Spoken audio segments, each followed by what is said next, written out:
Okay. Had to set my phone to do not disturb. I had just, you know, got a phone call. So let's try this again.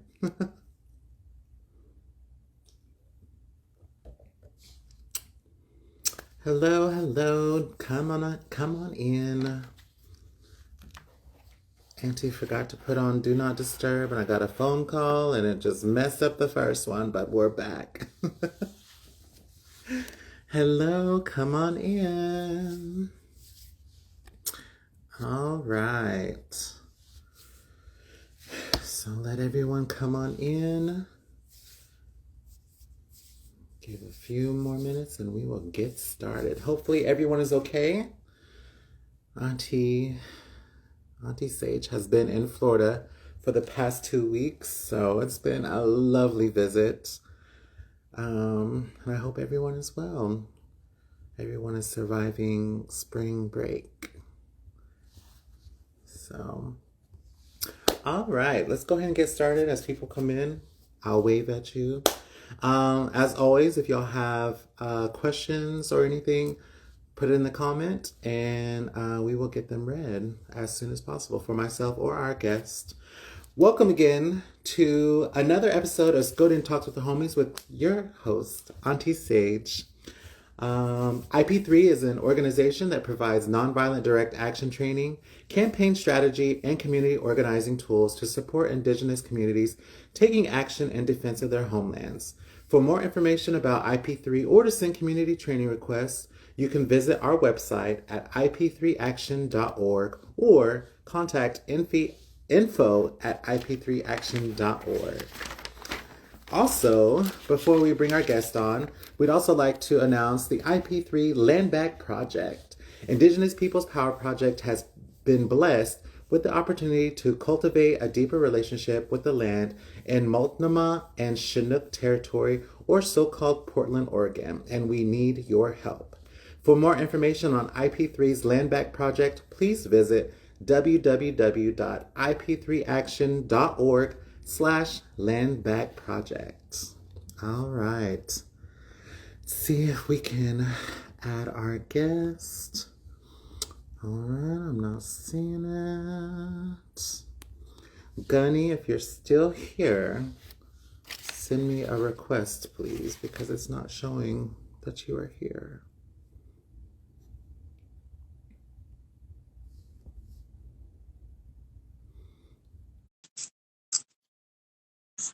Love the Everglades. Thank you, thank you.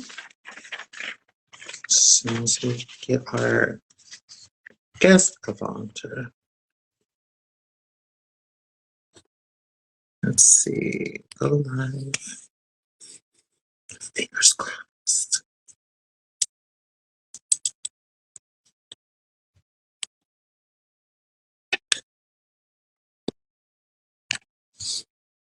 Mm.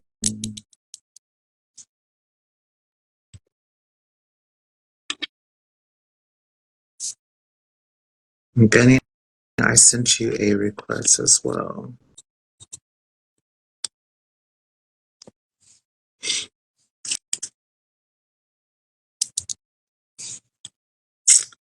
Hello, relatives. Come on in. Here we go. Hello, Gunny. Hi.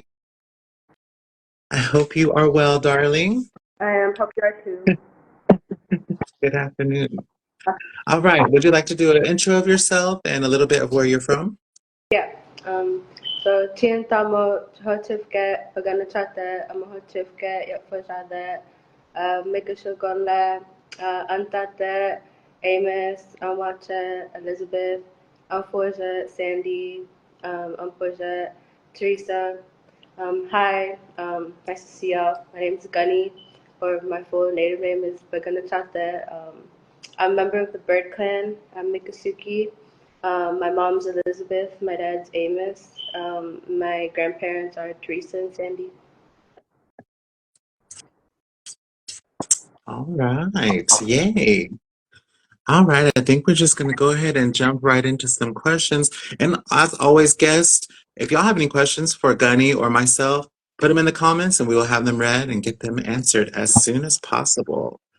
All right. So we know you are a wonderful two-spirit artist, activist, and organizer. Will you please tell us of your past activism or organizing activities and what that looks like as a two-spirit leader? Yeah, so I first started activism maybe like when I was like 13.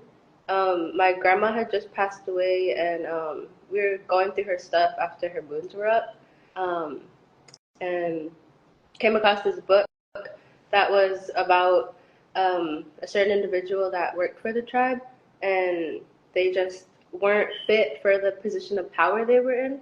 And that book was pretty detailed about the things that she didn't agree with. I don't know if she put it or if she was in a group that put it together, but I came across that, and that was probably like one of the first times I've actually like known somebody to question authority like that.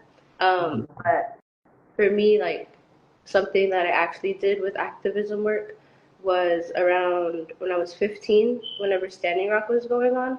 Mm. Um, at first, I wanted to go up there, stand with my people up there, but by the time was right to go up, that's when they had started throwing people in cages and spraying cold water on them in the freezing cold. So that's when my mom changed her mind about letting me go. But I had came across this flyer that had a bunch of different needs that they had up there. So I printed a bunch out, distributed it on the res, and I was able to get some donations. And my mom has some family and friends up there, so I was able to send some stuff up there. So I was able to do something, thankfully. Awesome. That is so cool. I had a same story with my grandparents, and I didn't know they were doing stuff like that too. So it's so good to like go through their stuff and find out the history that our families have been doing this for a very, very long time. So I'm glad to share that with you. Um, so IP3 hosted the Skoden Action Camp last year, and you was able to attend. How was your experience? I had a really good time over there. We was up in Duwamish territory, or so-called Seattle, and I was there for about a week. Staying in a tent. It's pretty cold. I'm not gonna lie, but I got to be a part of the creative resistance track. We had like four trainers. Trainers would stop in every now and then, but it was like four set trainers.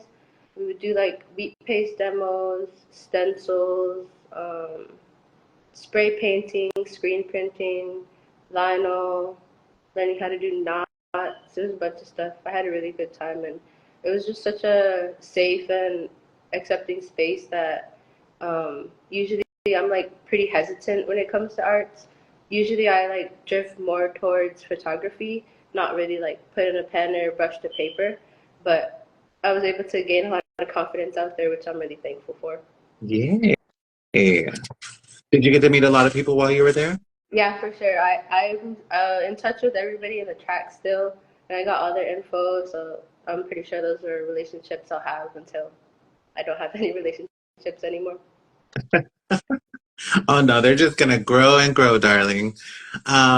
So is there any current activism or organizing projects you would like to let us know about? And if so, how has the Skid Action training helped with that? Yeah, so for organizing, um, right now I'm starting to start working towards the Pride event for this year.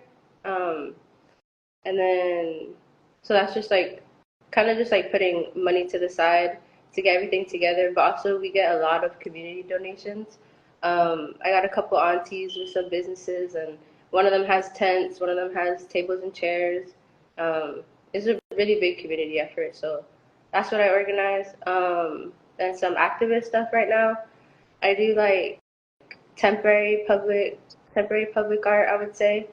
Um, I just started getting into that because I've been practicing calligraphy, so that's been something I've been leaning towards.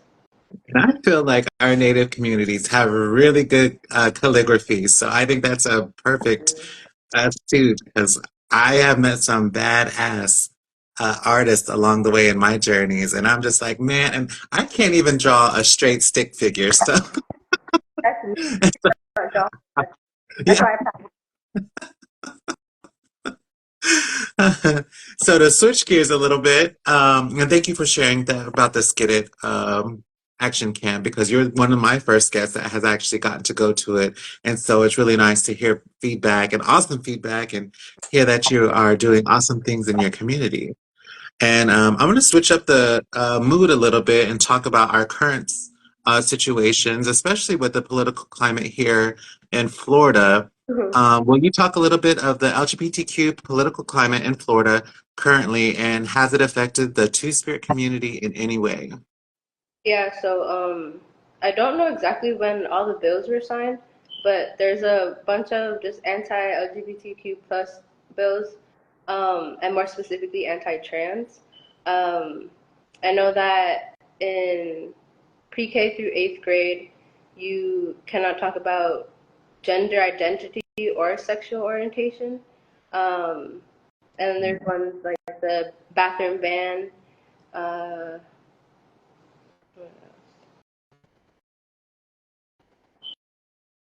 there's those two bills. There's you'll get penalized if you're a provider for gender affirming care, and they've also blocked Medicaid from assisting people with gender affirming care down here. So definitely would say the two spirit trans folks is definitely hit the hardest by all of these things and definitely are affected. Most definitely. Like Oklahoma, I'm from Oklahoma, and with our situation, it's mirroring a lot of the things that Florida is going through, and it's really chaotic right now. And also with our governors, they're trying to threaten our sovereignty with our tribes too. So it's a lose-lose in Oklahoma. So that's why I was curious to ask how the climate is here, and is there any efforts to fight back with like any of the two-spirit groups here, or any kind of activism that is going on currently? Yeah, I'm not too informed on that, honestly. I get together with another Two Spirit tribal member, Houston, and we haven't spoken. Yeah, I love Houston so much. We haven't spoken in person in a little bit, um, but for like, there's nothing official, I would say, but we do definitely try to do like mental health awareness events and things like that, checking in, or it doesn't even have to be a specific kind of event, just a little gathering, community gathering. Usually we try to do it in the community garden. So trying to do more things like that, like check in, at least in my community. But I'm not too sure what's going on in town. Yeah.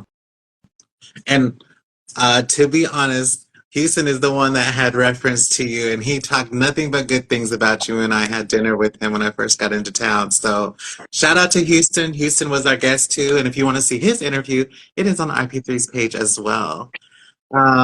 So going along with that, he also said, you're getting ready for the third year celebrating Miccosukee Pride, celebrating 2S LGBTQ plus peoples in your community.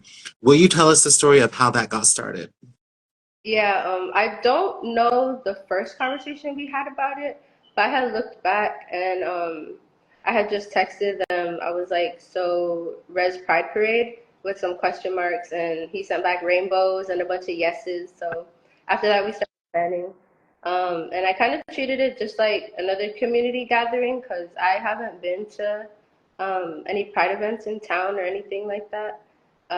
So I really didn't have anything to base it off of. So I based it off of community parties. My family has like Christmas parties, so kind of just shaped it like that, like free food, some things to give out, some space, some music, and that's pretty much all it is. Shoot, I want to go to that. Invite me next time. That sounds like a good time. We don't have a date yet, but please come out. Most definitely, because honestly, I get tired of the same old commercialized Mhm. pride, and it's like, ugh. Yeah, But I've been getting to tour a little bit, and it's been so much fun. Um, the Everglades is such a huge place. Can you tell us about some of the places you love and how can we support? yeah.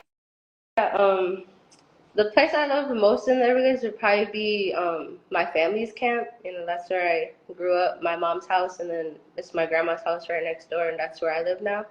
Um, yeah, that'd probably be my favorite place. I just remember just always being outside, usually in the cooking chicky with my grandma, my late grandma. Um, Nowadays we can't do this because the fish has too much mercury in it and the water's too polluted. But we would Mm. go down the road. My brothers would go gigging and stuff. We'll be hanging out, bring it back. My grandma would clean up the fish, and I'll say that's like probably like the best memories I have of the Everglades. Aw. Besides that, just growing up on the res, my favorite thing ever. Yeah. And a little birdie told me about you had gotten recognition locally and about the Everglades and made it in a book. Can you tell us a little bit about that? Oh yeah. I forgot what school it was, but they were doing a little magazine, I think it was. And somebody had reached out to me on Instagram and asked me if I would be a part of their project because I believe everybody in that class had to interview somebody. So yeah, I did a little interview on Zoom, and they just asked me different ways we can combat the water pollution or any of the environmental problems going on, and it was pretty cool. Nice. And guests, again, if y'all have any questions for myself or our guests, put them in the comments and please ask. All right. So language revitalization is also important to you. What kind of creative projects are you working on to support that? Um, Currently, I just started working on like a tiny botany book. I don't know how many plants I'm gonna have in there, but I wanted to do like I guess like a regular botany book. Like it's gonna have the Latin name, the regular English name, and then I wanted to add whatever. If we have the word for it in our language, I wanted to add that, and then different ways you could use the plant. If you shouldn't use the plant, why you shouldn't. And then it would just have a bunch of like native, non-native, and invasive stuff. So that's something I'm working on now for part of language revitalization. That's awesome. So Revolutionize our struggle asks, what are the international actions y'all have in mind? international. Hmm. Do you think this means like going overseas for actions or like anything I that think has to it's do? just in general, especially like with the current war and everything going Yeah, on. yeah. So for international actions, we've done a few banner drops or like banner displays along the highway of my reservation. Um, Back in the middle of December, we did one of the banner displays. It was just me and a couple of the Seminole homies. There's two sisters that pulled up over there, and they had done a big old banner that said Natives for Palestine. And then I had a Palestinian flag, so I rigged that up to my truck, and then we was holding the banner, and we was holding space maybe like hour and a half. So it was a busy time for a lot of people to go by. And then we got to take it into we just took it down the road and got to take a pretty cool picture of it, and one of the friends posted it up, so that was cool. Awesome. Everything went peaceful, right? Yeah, yeah. Awesome, awesome. I always get worried about some of that stuff, but then again, we are some strong, resilient people. It's like, what do we have to worry about? Um, you are an advocate for many causes. Was there someone who inspired you growing up? And is there anyone doing advocacy or direct action work now that inspires you? Yeah, yeah, for sure. Growing up, I would just say like my mom and dad are some inspirations, and then my grandma. Um, and then nowadays, um, I became friends with Houston maybe within the past like 3 or 4 years. So Houston's definitely a huge inspiration. And then my friend Durante is a huge inspiration as well. Awesome. Awesome. They are, well, Houston, I met at a Eastern Two Spirit gathering years ago when I was Miss International, and me and him has been good friends. Then I got to wear Seminole patchwork skirt for my talent, and I was stomp danced in New York, and New York, Houston goes, are you Seminole? I was like, no. I was like, my relations are. I was like, and my friends, they made this skirt for me. I was like, and that's what I wanted. He goes, instant friends. So we've been close since then. I've just been following him with all his awesomeness. Love So, that. Yeah. um, in activism work, we often do self-care to avoid burnout. What works for you when you need to rest or recharge, and what's on your playlist currently? Rest and recharge. Well, every night I get like 8 hours of sleep. So if I need to rest and recharge, I'll probably go for like 10 or 12. Um, just I don't know, lay down in my mom's house, just listen to whatever they gotta say. Go sit in the community garden, just lay down. There's a swing out there, so go right there. And there's actually been a nonprofit that's been working out there in the community garden, and they've been improving the space so much. And there's actually flowing water now that you can just listen to and listen to the grass blow in the wind. And I would say that's pretty good rest for me. Oh, wow.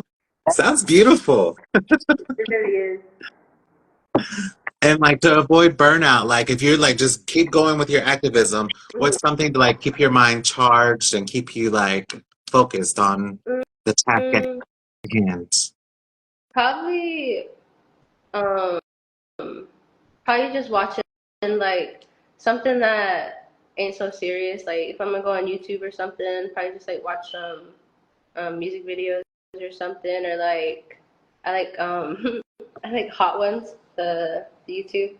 Yeah. So probably something like that. So I'm not too serious. Revolutionize our struggle asks again, how have y'all seen and the new anti-immigrant law affect your communities? For me, it hasn't really affected the tribe as much. I mean, it hasn't really affected the res community. Um, but I have seen it affect the people in town. I help out with this organization called Buddy System MIA, and it helps out people that's like in food poverty and stuff like that. So there's definitely a lot more calls to action in that network with the anti-immigrant laws. And for myself, I have not as well not have seen it affect my Mm-hmm. tribe or the Two Spirit community, but I have seen it in general public. When we had COVID, a lot of the hatred was going towards the Asian folks, Mm-hmm. and now with the whole presidential election coming up and the whole wall and Trump and everything, it's getting people amped up again. And that hatred towards Asian, I have now seen it switch to our Latin, Hispanic communities, and it's very racial and it's very scary. And sometimes we get profiled as such, and so it's kind of scary. Like people talk to me crazy, like you need to go back to your place, Mexican, or something like that. And it's gotten very verbal here lately, and it's like I'm native. I was like they're actually native too. That we're all indigenous. Mm-hmm. Like what are you talking about? So it's all about being respectful and respecting people's spaces. I mean, a lot of people are uninformed of what's going on, so Yeah, that makes it even 10 times worse of what's going on. So I'm always just tell everybody just be respectful. Don't say anything that you don't want to piss the whole beehive off. right, right. Yeah, no, in Miami, I don't really get mistaken for Hispanic. I feel like for the most part, especially when I wear my like beaded stuff, they'll know I'm native, and it's kind of sad. But if you're like driving a specific car and look a certain way, they'll assume you're native. Um, we was I think last year after ceremonies, we was going to the movies because after ceremonies, some of us can finally have like corn and popcorn. So that's what we hit up to finally get our little fix. And it was about four of us in the car, and I would guess the oldest one out of all of us is like 24, 23, and we're just going, listening to music, like almost there, not even 10 minutes away. And there's some dude that pulls up next to us in a van, and he's like recording and honking, and he puts the window down, and he's like, you guys are Native American, and we were like, we don't even know him. Like, what makes you want to say that? So we weren't even arguing or nothing. We're just listening. He's like, "You're not Native American. Um, you paid for that. You guys use phones. Like, how are y'all Native? Like, throw your phone out." We were like, "What are you even talking about? How does that even make sense? We're not here because we have phones."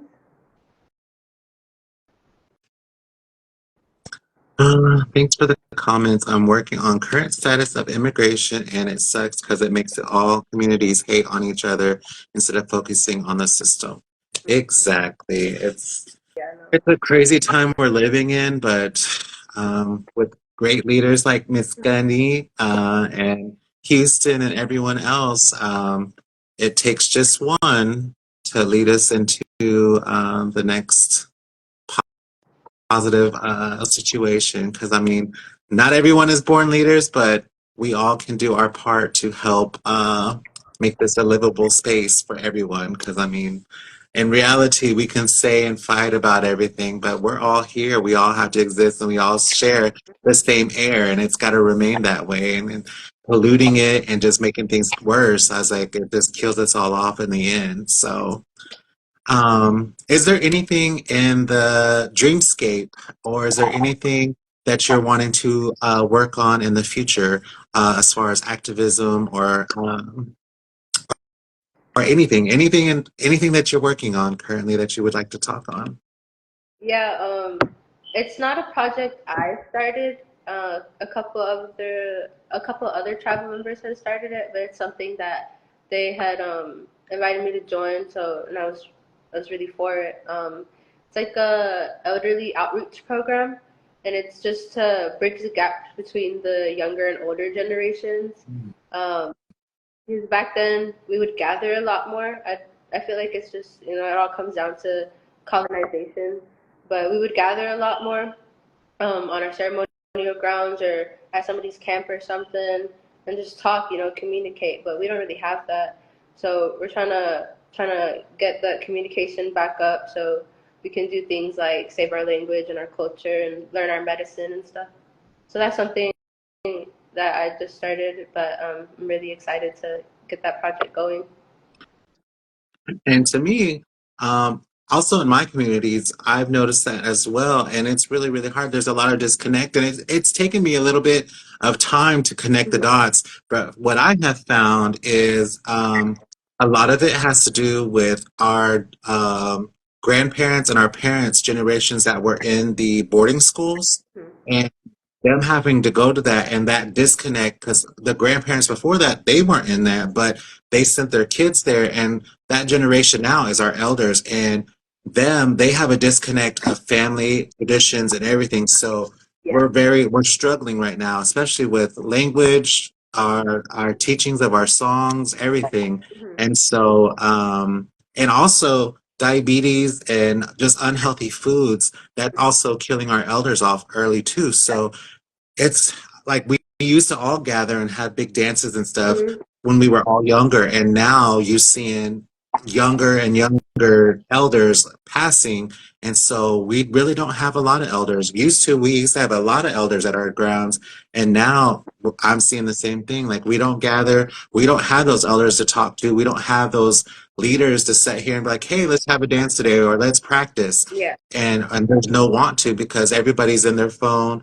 too much in their social medias, too much just into their electronics.